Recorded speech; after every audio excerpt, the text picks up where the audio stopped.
Thank you for doing this. So the first question is, please tell us a little bit about yourself.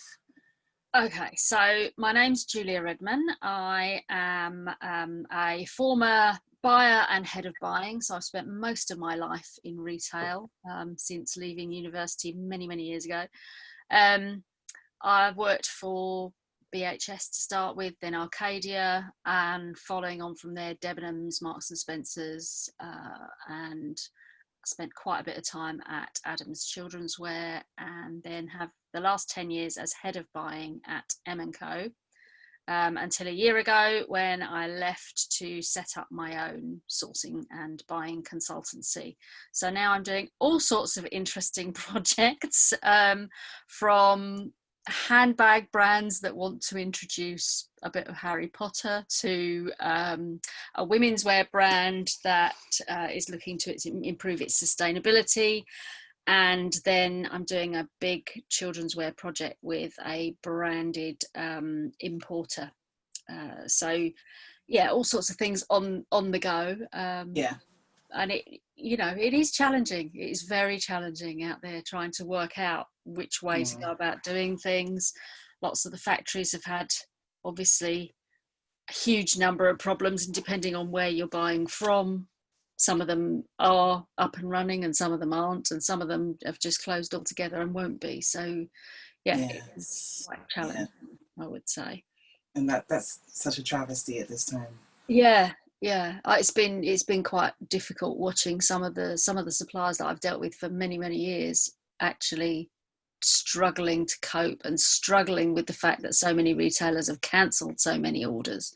That has been very difficult, and I have spent quite a lot of time trying to help some of them out, to be honest, just to sort of try and look for other routes to sell the stock that they've been left with. So that's been happening quite a lot. It's been so intense. Okay, so I know you're very knowledgeable in the industry, especially in the children's arena, because that's been your chosen specialism throughout your career. So it's quite rare to see and to get this kind of first-hand information for small brands and up-and-coming brands, and brands that are existing as well, because we're going through such changeable times. In normal times, and I suppose we'll lead into the COVID time, but how do you choose what you want to stock in your stores? I think it very much comes back to knowing your customer inside out. So when we're looking at what ranges we want to put into store, we will look at what trends are coming through in children's wear particularly, and then if there are more sort of global or macro trends that like the sort of sports lifestyle trend or the loungewear trend that have been sort of growing through COVID, we would look at those things and see how we can adapt them specifically for children's wear. I think it's become more and more important, the level of fashionability in children's wear. It's not as easy as it used to be. It's not, it's not just a t-shirt and a legging anymore. They're very fashion conscious, and actually kids are much more adventurous than their parents when it comes to colour, when it comes to sort of trend. So we tend to, we will trial a lot. We'll test the water first with something really new. But we tend to be more adventurous on kids wear than any other area of the business. So I would say we look at that very carefully and look at how trend is important and how colour is coming through. So the sports lifestyle thing works really well for kids because it's comfortable. Kids at the end of the day, they don't want to be restricted, in rigid garments. So actually this whole sort of sports lifestyle and the way it's all using fabrics that stretch and breathe is great for kids wear. So we look for things like that. We will look at trend and then make sure that we can adapt it and tweak it to be right for our market. But it is very much about what the customer wants. And as a bigger retailer, we would have, working for M&Co in the past, or Marks and Spencer's, or wherever, we would have surveyed a lot And actually with things like SurveyMonkey now, you can do that on a much smaller scale, so it's accessible to everybody really. Certainly if you can build up a database of who your customers are and then survey them about new brands you want to introduce or new product types you're thinking of running, that I think is massively helpful at the moment. Right. So you're saying you look at the trends, you look at how to diffuse those trends for your consumer, your specific consumer. Yeah. So with things like that, would you work with a brand? Like say you had a brand who you like, but they need to do little tweaks to make it more sellable, more commercial for your shop. Would you do things like that? Definitely. If we were working with a brand or a license, or or if it was owned by, we work very very closely on each product to make sure that it's right for our market. Right. So obviously that's not as easy to do if you're a smaller brand. I think when you sort of a big retailer, you've got the sort of clout to do that because you're buying thousands of pieces sometimes. But as a smaller brand, I think it's really important that I think it's the communication and the working together as a partnership with whoever you're working with to make sure that what you're doing is right. Because it's in everyone's interests, isn't it, to make sure that the product is right for the end consumer. So I would say that the communication and the sort of building those partnerships is really, really important. I'm going to stick with this question because small brands, I suppose that's kind of where our kind of niche is, Yeah. So for a small brand wanting to get into a shop, a small brand wanting to get some kind of recognition, be seen, and get into commercial places. A lot of small brands tend to be quite adventurous in design. Yes. They're not doing the kind of commercial stuff that you might see out there. Yeah. Do you think that those brands have to kind of compromise some of that? I think there's possibly an element of compromise. Again, it's about looking at the end consumer of the store that you're trying to get into, I guess. Okay. And it's a very, very fine balance because obviously every retailer is looking for something unique, something creative, something exciting. We've got to that stage where retail, sort of mainstream high street retail had got quite dull, really. And the consumer, it didn't matter whether you were here or abroad, you're seeing the same big brands on high streets everywhere around the world. So it didn't matter where you went, you were seeing the same stuff.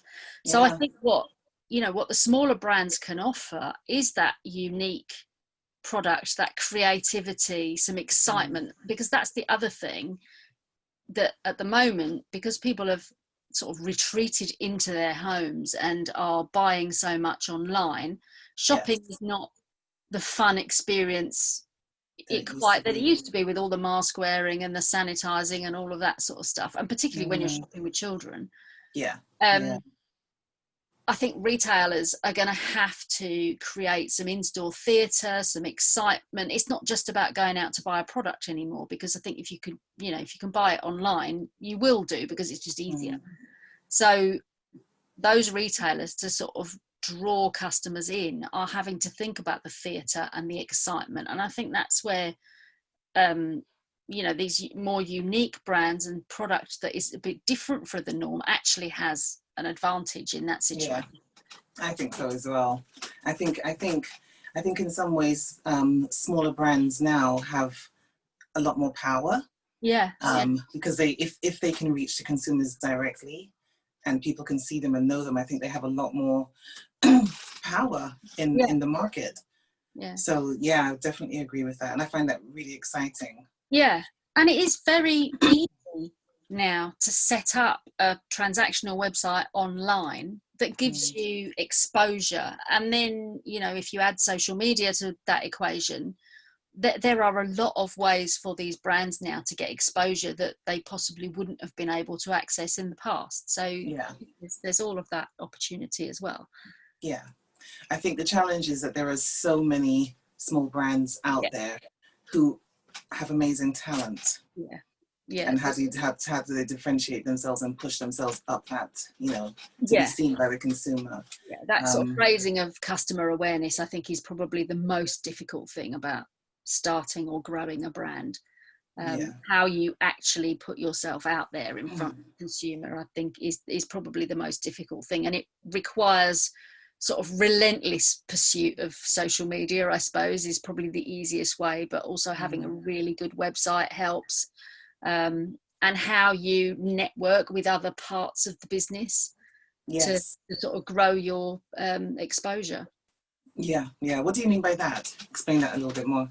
I think there's the opportunity to grow through maybe concession business, which possibly they might not have thought about before. How choosing very carefully which brands you sell to, or which retailers you sell to. But there are a lot of retailers now looking where they have they've almost reached saturation point for their own brand ranges. I suppose Next is probably the biggest one I can think of that have actually done a better job than most, in that they are now more or less 50-50 own brand, online to retail store, and their brand's website has become a massive part of what they do. So, and they sell other brands now as well, which they didn't do before, but that's quite key. So they're selling, a lot of the bigger brands, obviously the more obvious brands, the big sports brands, big sort of just generally right the way through to designer brands in some instances. So there's an opportunity there really for smaller brands to put themselves out there. Marks and Spencer's are talking about doing it as well. They've done it with one women's wear brand so far in Nobody's Child. That was an interesting name. I was like, is this a kids wear brand or is it? And I was like, oh no, it's a women's brand. Yes. But I've been talking to them over the last couple of days about whether they're going to do that for children's wear, and nobody seems to want to commit at the moment, but I think it will come. I do think it will. I think those brands are going to have to, those big high street players that are less relevant than they used to be, and their own brand offer isn't exciting enough. They're going to have to do something. Definitely. Bringing in external brands is a really, really good way of sort of differentiating them from other high street players. Yeah, and I think sometimes those types of big brands can also kind of consume small brands, so they have to be careful. Really careful. It's quite a difficult balance for them. So maybe it's like medium-sized brands can work with the big boys. I don't know. There's possibly other routes you might want to go. There's also, there's so much out there on children's wear that I wasn't aware of, really, that suddenly sort of, I was contacted earlier this year by a company in India who only sell branded children's wear up to 8 years, but they have, their website is, they're called First Cry. Their website is, it's all about kids. So it's not just the clothing. They offer toys and feeding equipment and hard goods and all. It's absolutely everything you could possibly want for us, which is sort of where mother care used to be for us. But all of their clothing is branded clothing. So they're offering numerous brands. They're not here in the UK yet. I was talking to them about the potential here in the UK, and which brands could potentially be added to that website. But something like that, if something like that entered the market, I think that's a great way for these smaller brands to become, become bigger. Yeah. I suppose I'm going to bring in Mini Mode Emporium now, because I've been with Mini Modes. We promote and we support the smaller brands. And not just small brands coming to market, but existing brands, because it's, like you said, visibility. being able to be seen, being able to have exposure on social media and the press and all those things. Yeah. Those things are, you know, it's make or break for brands. So with the Emporium, and especially during this lockdown, it's given us time to set up the website. So we've got a new website coming with the Mini Mode Emporium. Yeah. And it's about, it's kind of like an incubator. I see it like an incubator for small brands in particular, to be able to be seen selling. Yeah. And I have to take the responsibility of promoting the website, you know, the SEO, the social media. That's what we have to do, because otherwise brands don't get seen. You get lost. Yeah. You know, you can still get lost in the market if you don't have something slightly bigger behind you. So yeah. So that sounds, so this company in India, is that what they do? Basically, yes. They run a children's only website.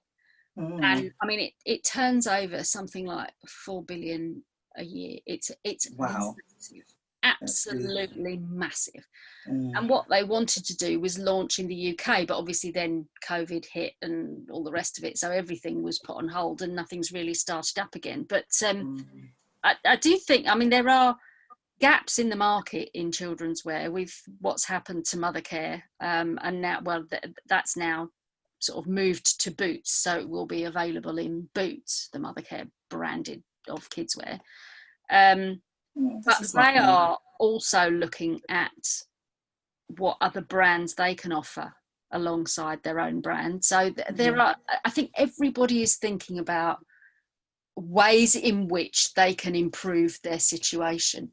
So they're all looking at diversification in terms of product types, but they're also all looking at diversification in terms of moving away from selling only own brand, some of these businesses. So I think there are, it will open up some real opportunities. We're going to have to be brave and take, you know, none of this comes without risk, I guess. Well, big brands often risk averse. Yeah. And I think that's one of the reasons why they kind of ended up in these kind of situations where they've lost creativity. They're just trying to churn things out, and people don't want that. You know, people have lost interest in that. There's only one retailer really nailing it on price, and that's Primark, basically. And not everybody wants to shop in Primark. You know, it has a particular customer. And I mean, Zara's always been quite fashion forward. They nail it. They've done that with the adults. They do that with the kids, and they're, you know, pretty incredible with what they do. Definitely. And they kind of make you lose hope sometimes. It's like, oh, what's the point? Because Zara, you know, they can do everything so fast. But small brands still have advantages. Yes, you know, absolutely. And, you know, they still do. Yeah, it's a tricky one.